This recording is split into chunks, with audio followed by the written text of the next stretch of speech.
তো হ্যালো বন্ধুরা, আপনারা কি গ্রাম পঞ্চায়েত এলাকায় আপনাদের যে নির্দিষ্ট গ্রাম পঞ্চায়েত রয়েছে সেই গ্রাম পঞ্চায়েতে জব করতে যাচ্ছেন?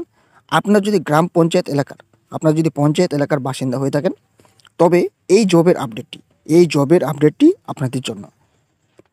ট্যাক্স কালেক্টর পদে নিয়োগের একটি বিজ্ঞপ্তি প্রকাশিত করে দেওয়া হয়েছে, যেখানে আপনারা কিন্তু পুরুষ মহিলা সমস্ত চাকরি প্রার্থীরাই আবেদন করতে পারবেন। তো এখানে আপনাদের ন্যূনতম মাধ্যমিক যোগ্যতা থেকে কিন্তু নিয়োগ করা হচ্ছে। তো বিস্তারিত জানতে অবশ্যই সম্পূর্ণ ভিডিওটি ভালোভাবে লক্ষ্য করার চেষ্টা করবেন। আপনাদের সম্পূর্ণ তথ্য তুলে ধরার চেষ্টা করব, কীভাবে আবেদন করবেন, কোথা থেকে আবেদন করবেন, সমস্ত তথ্য রয়েছে এই ভিডিওতে। আর যারা চ্যানেলটি সাবস্ক্রাইব করুন, অবশ্যই সাবস্ক্রাইব করে নেবেন নতুন চাকরির সংক্রান্ত আপডেট সবার প্রথমে পাওয়ার জন্য।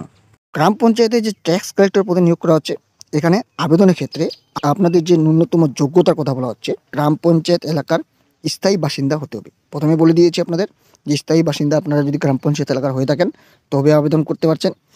আর আপনাদের শিক্ষাগত যোগ্যতা যেটি বলা হচ্ছে, সে ন্যূনতম আপনাদের কিন্তু মাধ্যমিক পাস থাকতে হবে। তাছাড়াও উপরে যদি আপনাদের যোগ্যতা থেকে থাকে সেক্ষেত্রেও আবেদন করতে পারেন। তো বয়স আপনাদের কিন্তু বলা হচ্ছে ন্যূনতম 25 বছর, এবং সর্বাধিক যে বয়স হবে সর্বাধিক বয়স পর্যন্ত আপনারা আবেদন করতে পারবেন 40-50। এবং আপনাদের কী বলা হচ্ছে, গ্রাম পঞ্চায়েতে আপনাদের যদি কাজের অভিজ্ঞতা থাকে সেক্ষেত্রে আপনারা কিন্তু অগ্রাধিকার পাবেন। তো যারা গ্রাম পঞ্চায়েতে জব করে থাকেন, গ্রাম পঞ্চায়েতে যদি আপনাদের কাজের অভিজ্ঞতা থাকে সেক্ষেত্রে আপনারা কিন্তু কাজের অগ্রাধিকার এখানে জবটি করার জন্য অগ্রাধিকার পেয়ে যাবেন। তো একটি জীবনপঞ্জির বয়ান অর্থাৎ বায়োডাটাতে আপনাদের কিন্তু নাম লিখতে হবে। এখানে অবশ্যই আবেদনকারীর নাম এবং পিতা বা স্বামীর নাম, গ্রাম পঞ্চায়েতের স্থানীয় যে বাসিন্দার প্রমাণপত্র সেই হিসাবে আপনাদের স্থানীয় ঠিকানা, গ্রাম, পোস্ট, থানা, জেলা, পিন, ফোন নাম্বার সমস্ত তথ্য কিন্তু আপনারা দিয়ে দেবেন। এবং শিক্ষাগত যোগ্যতা এখানে লিখে দেবেন। এবং আপনাদের বয়স 7/2/2024 অর্থাৎ 7 তারিখের হিসাবে, ফেব্রুয়ারি মাসের 7 তারিখ হিসাবে আপনাদের যে বয়স সেই ন্যূনতম বয়সটি আপনারা কিন্তু এখানে লিখে দেবেন। এবং আপনাদের বলা হচ্ছে যেটি গ্রাম পঞ্চায়েতের প্রধানের দেওয়া স্থায়ী বাসিন্দার শংসাপত্র, এবং পঞ্চায়েত প্রধানের তরফ থেকে একটি শংসাপত্র কিন্তু রেসিডেন্সিয়াল যে সার্টিফিকেট, সেই রেসিডেন্সিয়াল সার্টিফিকেটটি আপনারা নিয়ে নেবেন।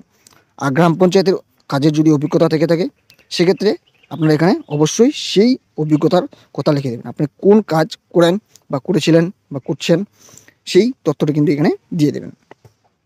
তো এখানে পঞ্চায়েত প্রধানের তরফ থেকে কিন্তু এই বিজ্ঞপ্তিটি প্রকাশিত করে দেওয়া হয়েছে।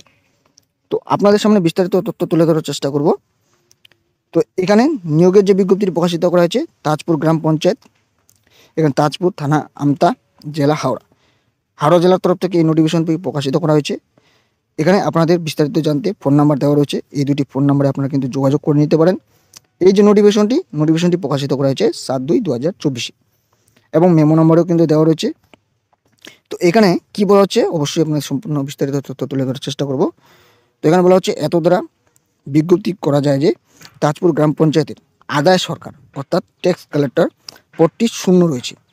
এই শূন্য পদে পশ্চিমবঙ্গ পঞ্চায়েত আইনের 1972 ধারা মোতাবেক 2 বছরের চুক্তিতে এখানে আদায় সরকার নিয়োগ করা হবে। আগামী 22/2/2024 তারিখ বিকেল 5টার মধ্যে গ্রাম পঞ্চায়েত এলাকার বসবাসকারী উপযুক্ত কর্মপ্রার্থীর নিকট হইতে জীবনপঞ্জি সহ দরখাস্ত আহ্বান করা হচ্ছে।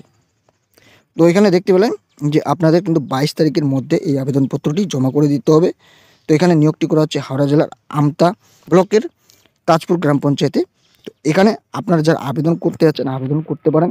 তো অবশ্যই আবেদনের ক্ষেত্রে আপনাদের অফলাইনে কিন্তু বায়োডাটা তৈরি করে জমা করতে হবে।